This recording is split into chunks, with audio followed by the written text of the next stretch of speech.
네, 오늘은 순종에 대한 고찰이란 제목으로 말씀을 함께 나누도록 하겠습니다. 스피커가 안 나오는 것 같죠, 그렇죠?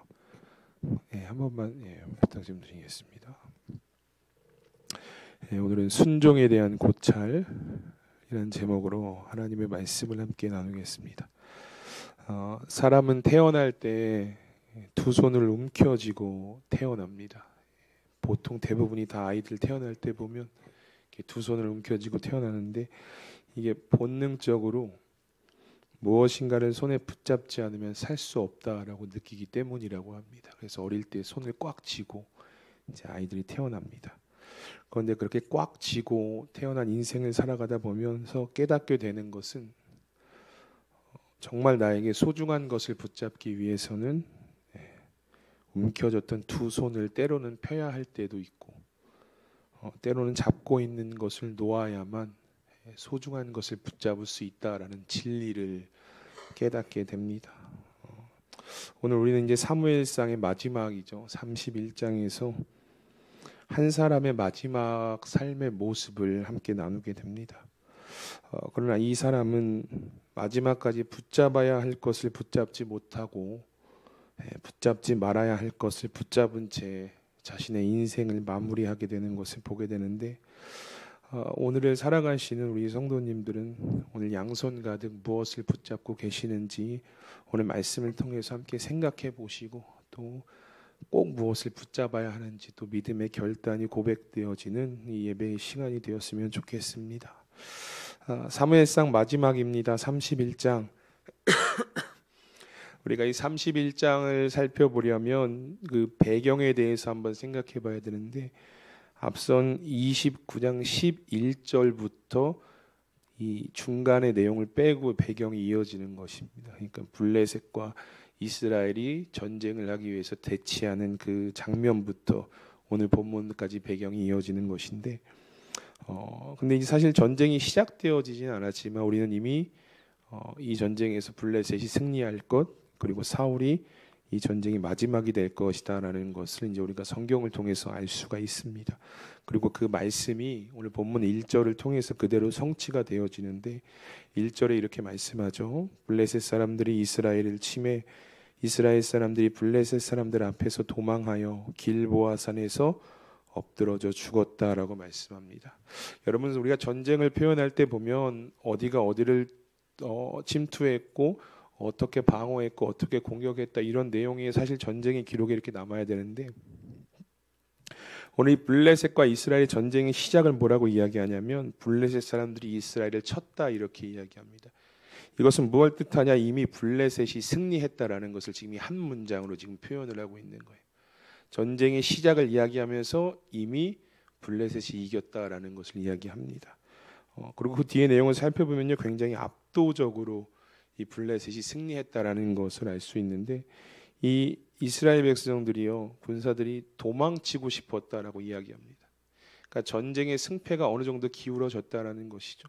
그러니까 도망치고 싶었는데도 도망치지 못하고 이 길보아 산에 다 엎드러져 죽었다라는 거예요. 이 길보아 산은 이제 앞서 29장을 보면 사울이 블레셋과의 전쟁을 위해서 수넴의 진을 치거든요. 그 수넴 이스라엘 평지에 있었던 한 산인데 이 산을 벗어나지 못하고 모든 군대가 그냥 죽었다라고 성경이 이 전쟁의 결과에 대해서 이야기하고 있는 것입니다. 그러니까 우리가 생각해 보면은 학살에 가까운 패배를 지금 이스라엘이 당한 것이죠. 그런데 여기서 더 충격적인 것은 사울의 아들들이 죽었다라는 소식이 전해집니다. 요나단과 아비나답 그리고 말기수아도 죽었다라고 말씀하고 있죠.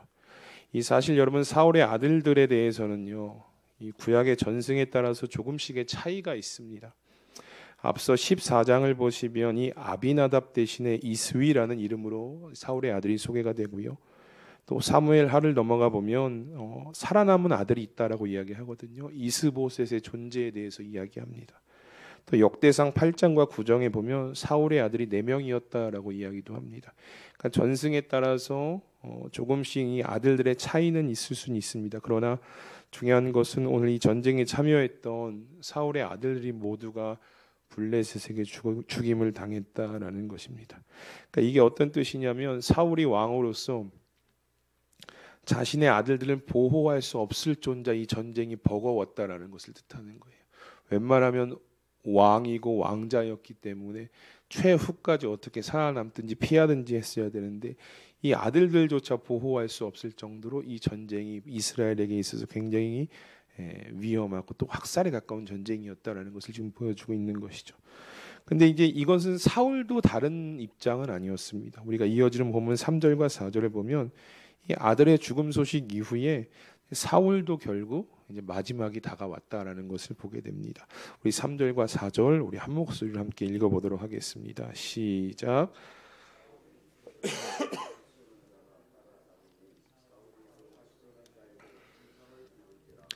그가 무기를 든 자에게 이르되 내 칼을 빼어 그것으로 나를 찌르라. 할례 받지 않은 자들이 와서 나를 찌르고 모욕할까 두려워하노라. 나 무기를 든 자가 심히 두려워하여 감히 행하지 아니하는지라. 이에 사울이 자기의 칼을 뽑아서 그 위에 엎드러지매. 아멘. 이 마지막을 성경이 기록하고 있는데요. 굉장히 비참하게 마지막을 맞이합니다. 블레셋 군대가 쏜 활에 맞아서 중상을 입게 됩니다. 중상을 입자마자 사울이 어떤 생각이 드냐면 이 전쟁에서 승리할 수가 없겠구나라는 생각이 들게 되는 거죠. 그리고 이 전쟁에서 내가 죽겠구나라는 생각을 하게 됩니다. 그래서 옆에 함께했던 한 부하에게 이런 부탁을 명령을 하게 되는 것이죠.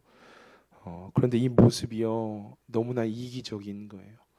마지막까지 사울은 이렇게 자기만 생각하다가 자기 자신만 생각하다가 삶을 마무리하게 되는데 왜 이 사울의 모습이 이기적이었냐면 여러분 사울이 부하에게 왜 자신을 죽여달라고 했습니까? 성경이 이렇게 말씀하죠.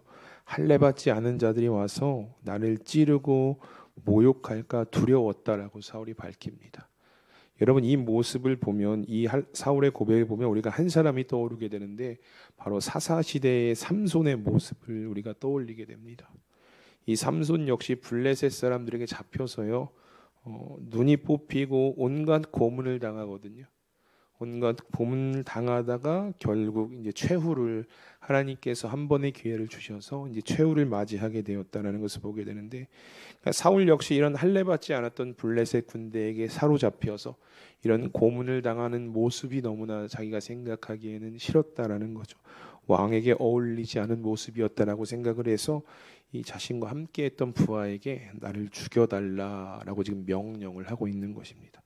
그런데 여러분 이 모습이 얼마나 이기적이었냐면 이 사울의 반응을 명령을 들은 부하가 어떻게 반응했습니까?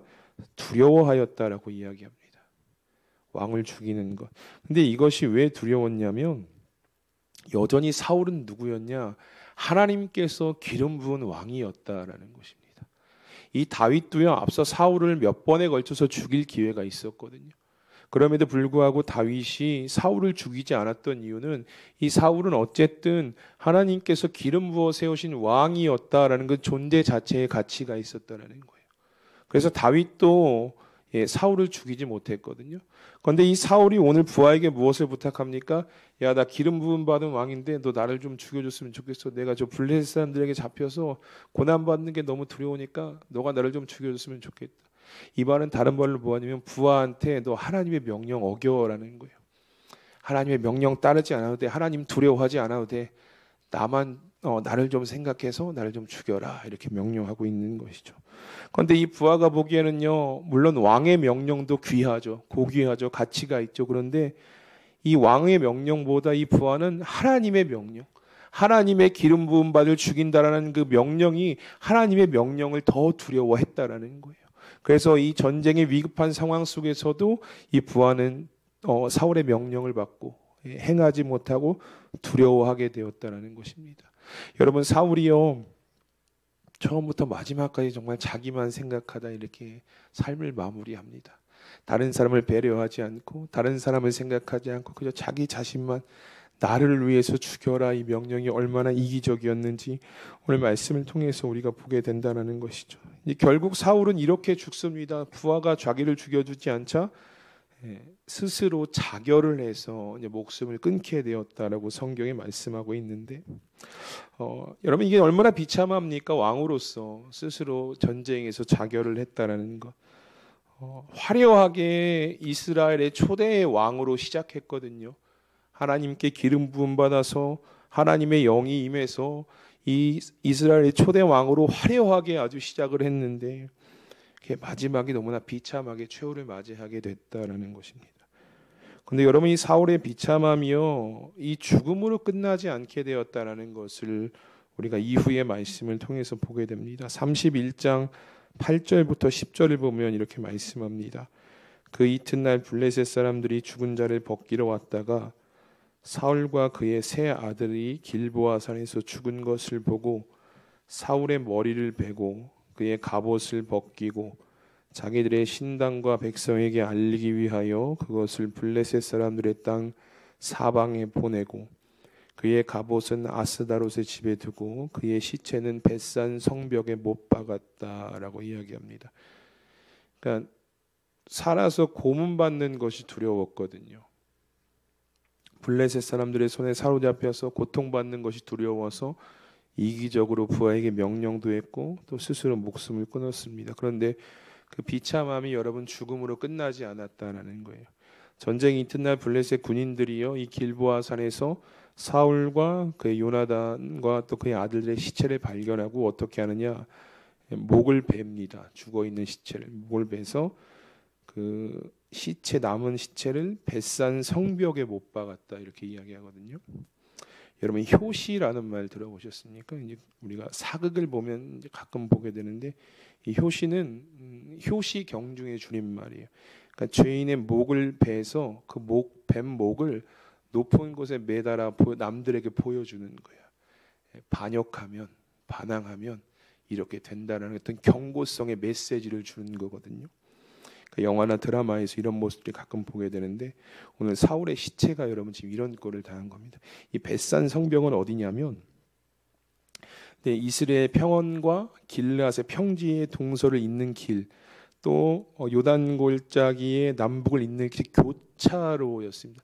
그러니까 많은 사람들이 지나가는 그 교차로에 그 벳산 성벽에 사울의 시체가 지금 걸려 있었던 거예요. 그러니까 죽음으로 인해서 비참함이 끝난 것이 아니라 죽음 이후에도 사울이 얼마나 비참한 지금 상황을 맞이하게 되었는지 성경이 이것을 마지막에 지금 사무엘상 마지막에 계속해서 기록하고 있었다는 것이죠.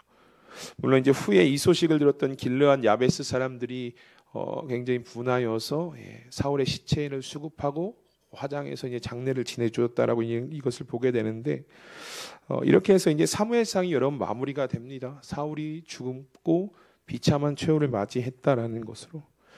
여러분과 이제 사울의 마지막을 보면서 여러분들은 어떤 생각이 드십니까? 우리가 이제 사무엘상 전체를 살펴보셨지만 이스라엘의 초대 왕으로서 비참한 최후를 맞이했다라는 것은 성경을 읽는 우리에게 있어서 참 안타까움을 주기도 하면서, 또 한편으로는 그런 와중에서도 자기 자신만을 생각했던 그 이기적인 사울의 모습이 많은 것을 우리 가운데 생각하게 합니다. 그런데 우리는 이 사울의 최후를 보면서 분명히 한 가지 생각해야 될 부분이 있습니다. 무엇이냐면 사울이 왜 이런 최후를 맞이할 수밖에 없었냐라는 거예요. 분명 하나님의 기름 부음을 받았고 하나님의 영이 그에게 임했는데 왜 이런 최후를 맞이할 수밖에 없었냐? 여러분, 이유는 간단합니다. 우리가 앞서 사무엘상 15장 22절부터 23절을 보면 사무엘이 사울을 향해서 이렇게 권면하는 것을 보게 됩니다. 사무엘이 이르되 여호와께서 번제와 다른 제사를 그의 목소리를 청종하는 것을 좋아하심같이 좋아하시겠나이까? 순종이 제사보다 낫고 듣는 것이 숫양의 기름보다 나으니 이는 거역하는 것은 점치는 죄와 같고 완고한 것은 사신 우상에게 절하는 죄와 같음이라. 왕이 여호와의 말씀을 버렸으므로 여호와께서도 왕을 버려 왕이 되지 못하게 하셨나이다 하니. 아멘. 여러분, 이게 하나님께서 사울에게 마지막 기회를 주신 것, 그 장면이거든요. 야, 내가 너에게 마지막 기회를 줄게. 아말렉을 진멸해라 이걸 주셨습니다. 근데 대차게 그 기회를 날려버리죠. 그로 인해서 하나님께 버림받게 되었고 그 후에 하나님께서 다윗을 기름 부어 세우셨고 그 다윗을 바라보면서 왕권을 놓지 못하는 마음에 악한 마음, 질투와 시기가 생기게 돼서 다윗을 죽이려고 했고, 그러니까 이 순종하지 않았던 그 한 행위를 통해서 그 한 모습이 결국 사울의 이런 최후를 가져오게 되었다라는 것을 우리가 사무엘상을 통해서 고백할 수 있게 된다는 것입니다. 사랑하는 수함교회 성도 여러분, 이 사무엘서의 핵심 메시지는요, 바로 이 순종입니다. 하나님의 말씀을 듣고 따르는가, 듣고 따르지 않는가. 여러분, 이 사무엘상이 시작하기 전 성경이 역사적 배경이 사사기거든요. 사사기 21장 25절 마지막 절에 뭐라고 이야기하고 있냐면 각각 자기의 소견에 옳은 대로 행했다라고 성경이 그렇게 사사기를 마무리합니다. 이게 무슨 말입니까? 순종하지 않았다라는 거예요. 사사시대의 사람들이요, 하나님의 말씀을 듣고 순종하지 않고 각각 자기 소견에 옳은 대로 행했다라는 거예요. 근데 하나님께서 그 모습을 보시고 더 이상 그들을 그냥 두지 않으신 겁니다. 불임의 여자였던 한나를 통해서 사무엘을 낳게 하시고 그 사무엘을 통해서 하나님은 이 사무엘서를 통해서 순종해야 하는 것이 우리가 살 길이다. 하나님의 말씀을 붙잡는 것이 우리가 살 길이다라는 것을 이 사무엘상을 통해서 알려주시는 거예요. 그래서 그 모습을 누구를 통해서 알려주시느냐? 하나님의 말씀에 순종했던 다윗과 하나님의 말씀에 순종하지 않았던 이 사울의 모습을 통해서 우리에게 그 모습을 오늘 보여주고 있는 것입니다. 결국 사울이 오늘 최종장인 31장에 와서 비참하게 최후를 맞이할 수밖에 없었는 것이 왜 그렇게 되었느냐라고 질문을 한다면 답은 간단한 거예요. 하나님의 말씀에 순종하지 않았기 때문에, 하나님의 말씀을 붙잡지 않았기 때문에 결국 사울은 이런 최후를 맞이할 수밖에 없었다라는 거죠. 그렇다면 오늘을 살아가는 여러분들은 하나님의 말씀에 여러분 얼마나 순종하고 계십니까? 아니, 여러분들은 이 순종이 무엇이라고 오늘 생각하십니까? 이 미국의 침례교 목사인 존 파이퍼 목사가 순종에 대해서 이렇게 이야기하는데요.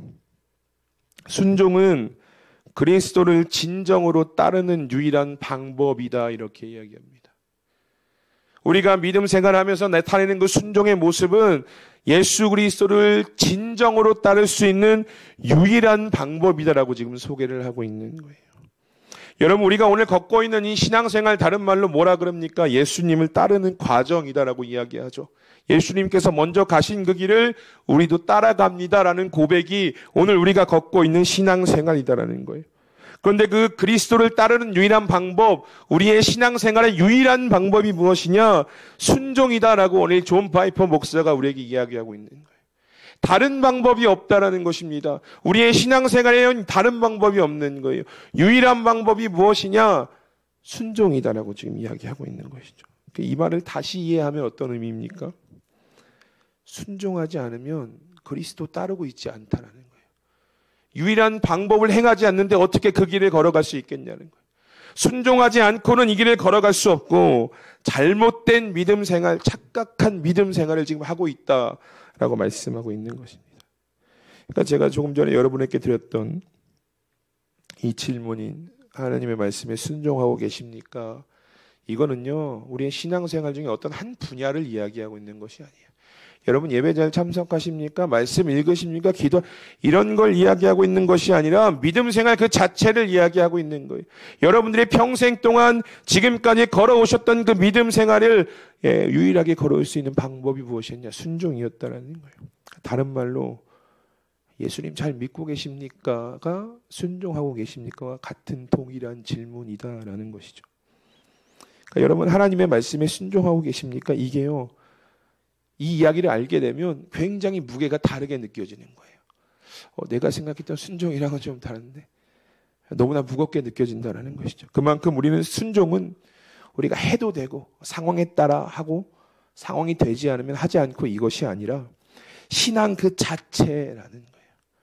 오늘 이 사무엘서가 우리에게 보여주는 것이 그거죠. 이 순종은 우리가 신앙생활을 하는 그 자체다라는 것을 보여주고 있다는 것이죠.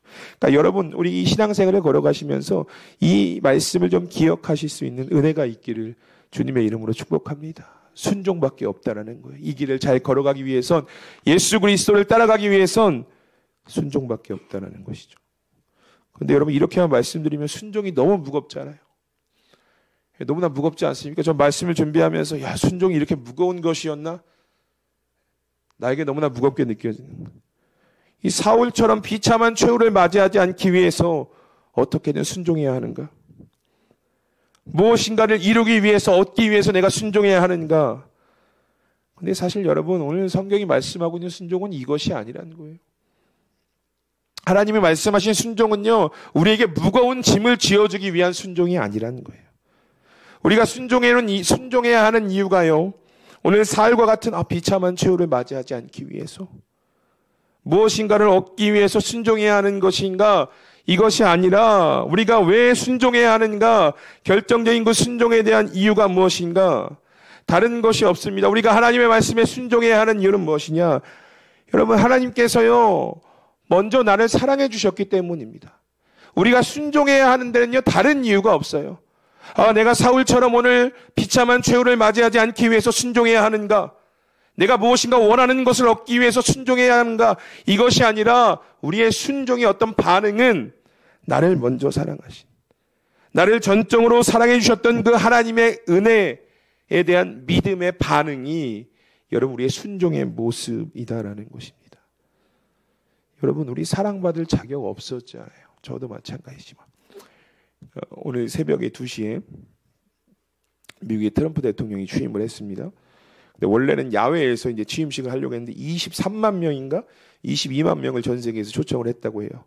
근데 뭐 어떤 이유에서인지 모르겠지만 이 실외에서 하던 계획이 실내로 바뀌어서 약 600명 정도 VIP만 그 안에 초청을 다시 받았다라고 합니다. 그러니까 자격이 그들에게 주어진 거예요. 600명에게. 그 자격을 받아서 이제 취임식에 초청을 받았는데, 여러분 사실 우리도 생각해 보면 우리가 지금 하나님께 사랑을 받아서 이 예배의 자리에서 하나님을 아버지라 부르며 나아갈 수 있는 것, 우리가 어떤 자격이 있어서, 우리가 어떤 것이 있어서 하나님께서 우리에게 사랑을 주신 것이 아니라는 거예요. 그냥 값없이 우리에게 부어주신 은혜다라는 것입니다. 그래서 여러분 찬송가 304장에 이렇게 고백하잖아요. 하늘을 두루마리 삼고 바다를 먹물 삼아도 다 기록할 수 없는 그 하나님의 사랑을 오늘 받아 누리는 자가 누구냐? 여기 앉아 계신 여러분들이다라는 거예요.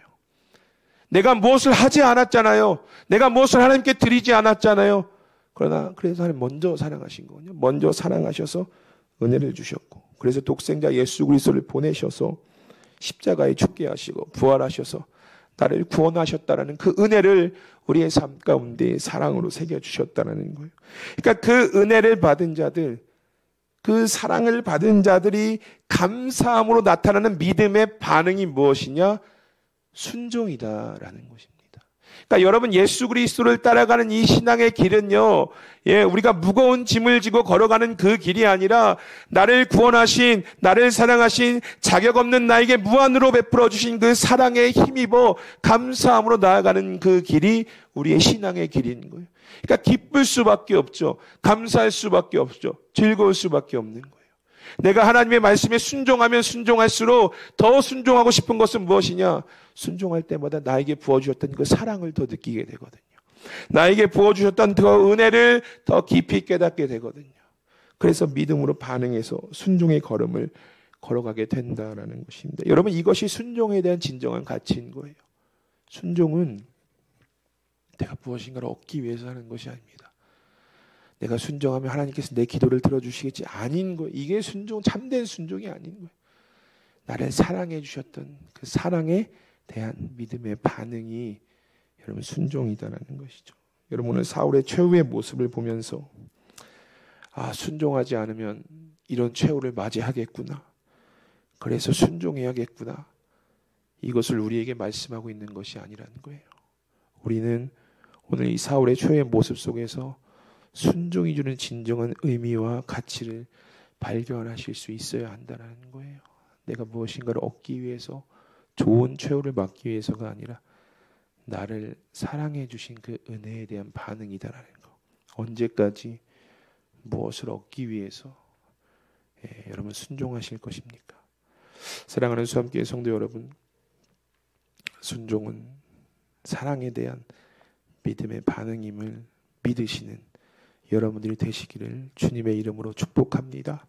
그리고 바라기는요, 여러분 이제 우리가 걸어가야 될 길이 너무나 많잖아요. 예수님 다시 오실 때까지 어쨌든 이 길을 걸어가야 되는데, 걸어갈 때마다 이 말씀을 따라가는 순종의 걸음걸음이 우리가 어떤 무거운 짐이나 어떤 해야 하는 숙제와 같이 느껴지시는 것이 아니라 나를 사랑하신 그 은혜에 대한 믿음의 반응이다. 이 믿음을 가지고, 이 확신을 가지고 여러분 순종의 길을 걸어가시기 바랍니다. 사랑과 은혜를요, 매 순간 경험하시라는 말씀이에요. 그러니까 내가 교회에 와서 주일하면서 힘들어 어려워 이게 아니라 그 길을 걸어가시면서 나를 사랑하신 그 사랑, 나를 사랑하신 그 은혜를 순종을 통해서 경험하시면서 주님 다시 오시는 그 날까지 이 순종의 걸음을 멈추지 않으시는 우리 수암교회 성도님들이 되시기를 주님의 이름으로 축복합니다. 우리 말씀을 기억하면서 함께 기도하겠습니다. 여러분, 순종은 무엇인가를 얻기 위한 도구가 아닙니다. 한량없이 나에게 부어주신 하나님의 은혜에 대한 믿음의 반응이 바로 순종인 것입니다. 그렇게 순종은 무거운 짐이 아니라 기쁜 마음이 앞설 수밖에 없는 것입니다. 순종할 때마다 나에게 부어주신 그 사랑이 기억나기 때문입니다. 우리가 이 시간 함께 기도할 것은 하나님의 말씀 앞에 온전히 순종하는 자가 되게 하여 주시옵소서. 그런데 우리의 순종이 막 하나님이 두려워서 무엇을 얻기 위해서의 순종이 아니라 나를 구원하시고 나에게 베풀어 주신 그 사랑에 감격하여 반응하는 믿음의 순종의 걸음을 걸어나가는 성도가 되게 하여 주시옵소서라고 우리 이 시간 합심하여 함께 말씀을 기억하면서 기도하며 나가겠습니다. 다 함께 기도합니다. 하나님 감사합니다. 오늘도 우리 주님의 자리 가운데 불러주시고 이 사무엘상의